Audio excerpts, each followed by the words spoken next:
Well, we know that veterans are everywhere. And they're ordinary people, family, friends, and so many others who have served in the United States Armed Forces in an extraordinary way.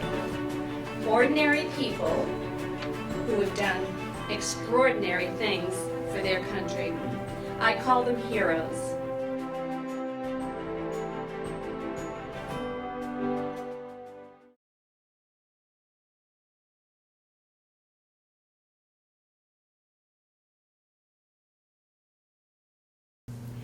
I'm going to take you back in time briefly to share a bit about the experiences that our father had just before and during World War II in our great country of the United States of America. Our father had his first taste of World War II in 1942, about 76 years ago, when he was 26 years old. Before he was in the service, he accepted a job as a civilian carpenter and was on the steam passenger ship called the City of Birmingham. Does anybody remember that here? Is there anyone who might?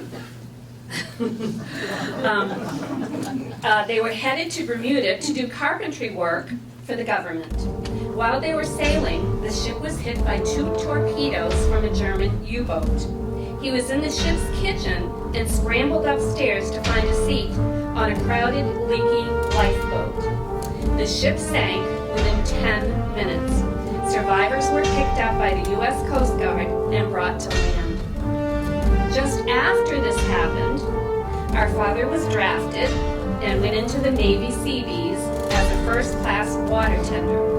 The Seabees stood for United States Naval Construction Battalions, Construction Battalion, CB.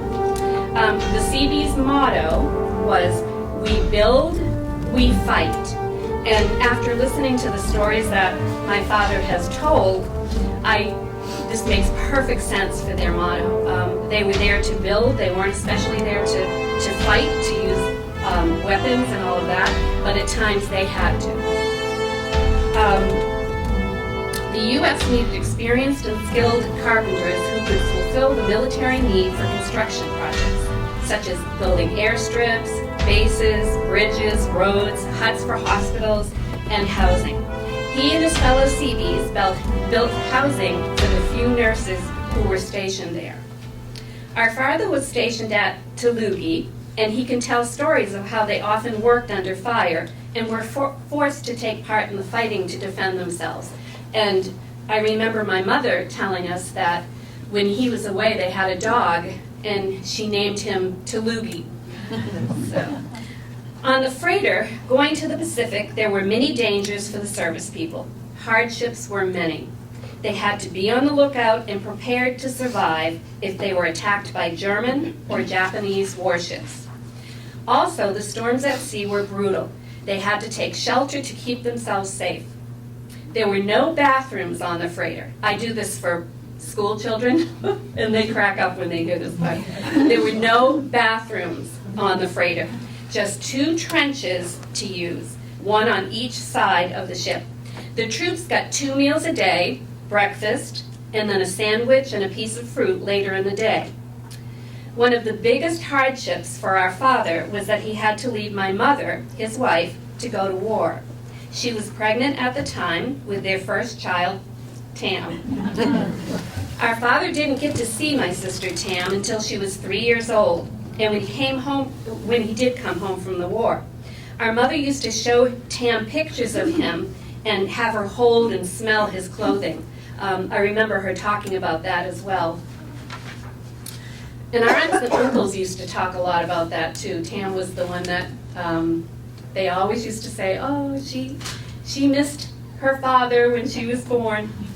Our father went to Air High School and had many friends and relatives. He remembers that when one of the ships he was on broke down on its way to Okinawa, it was diverted to another port called, and I'm going to say Uthi, U-H-T-H-I.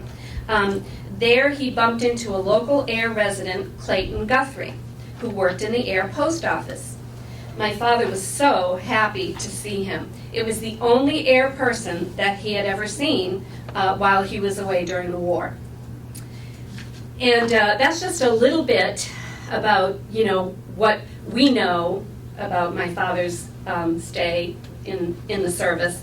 But he's always been so proud to be a CV. And when we were little, he used to take us to all of the boats.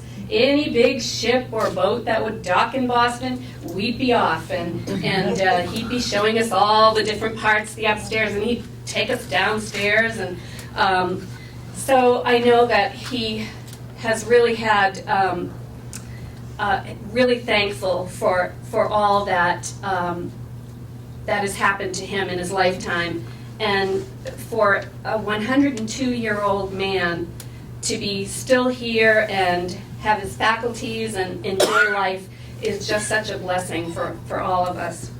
So I want to thank our father, our fellow veterans, and all the men and women who serve in the armed forces today, who have made the commitment to protect and defend our country and freedom. They are our heroes. And our family would also like to thank you for the opportunity to honor our father today as well. And God bless America.